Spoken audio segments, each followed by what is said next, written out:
Hi guys. Allow me to start this video off with a hypothetical question. What drink ages the best and why?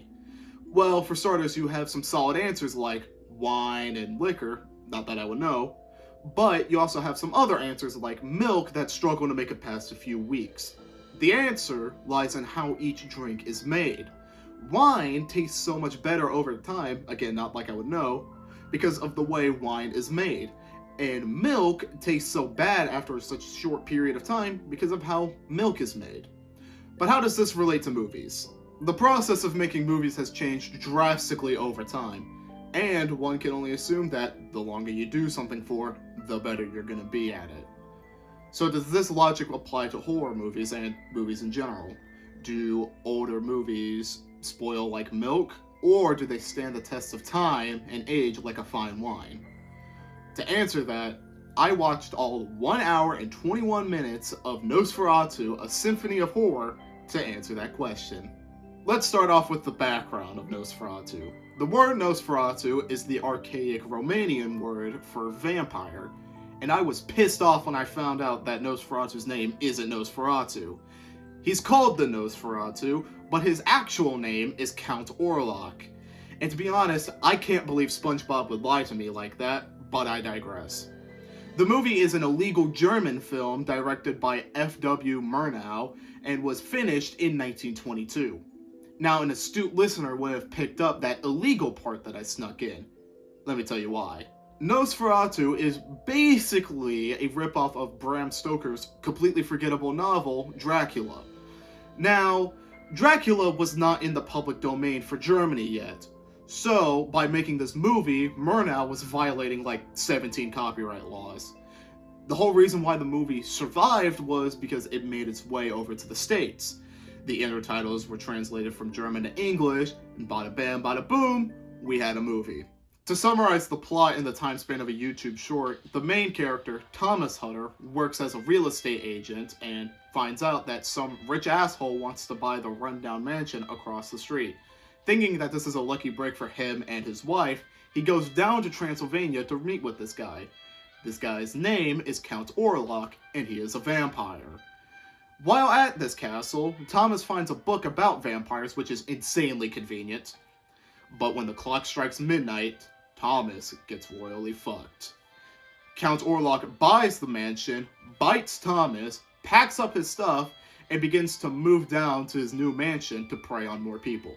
Thomas is hospitalized for a while, but manages to escape, thanks to plot armor as seen in Dracula. While this is happening, Count Orlok manages to sneak onto a ship and kills the entire crew.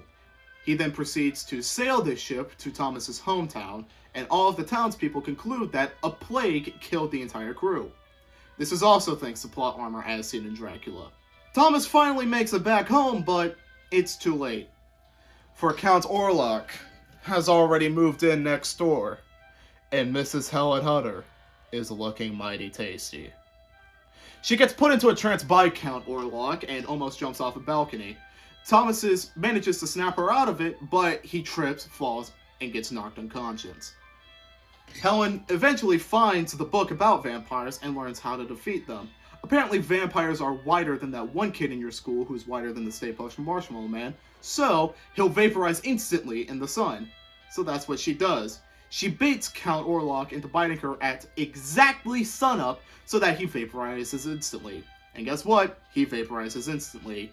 Thomas wakes up, the end. Special thanks to the book Dracula for making this happen.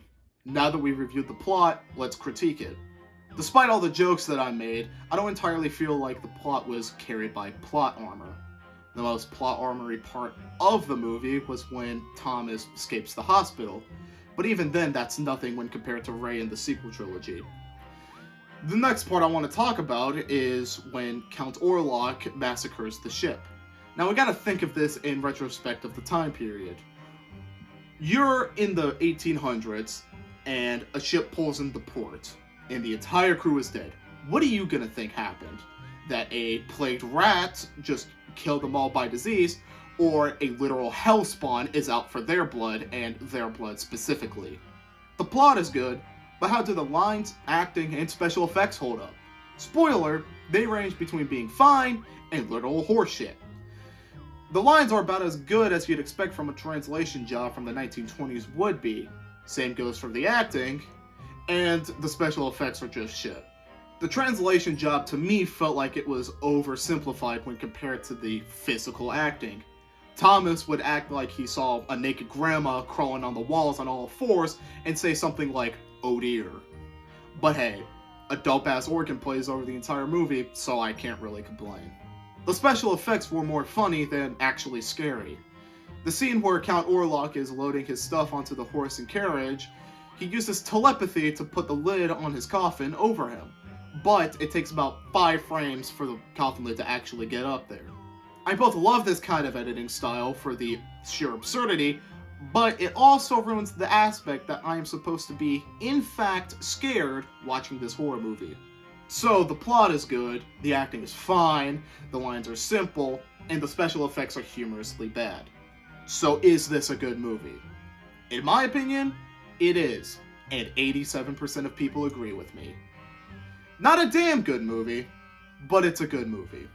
It's definitely better than Truth or Dare, and that's a movie I can write a whole HBO special on how shit it is. So Nosferatu held up well enough to garner a remake. That's great. More of the story. Don't let age drive you to conclusions. Don't think that you could just take some random old guy in a fight just because he's past his prime.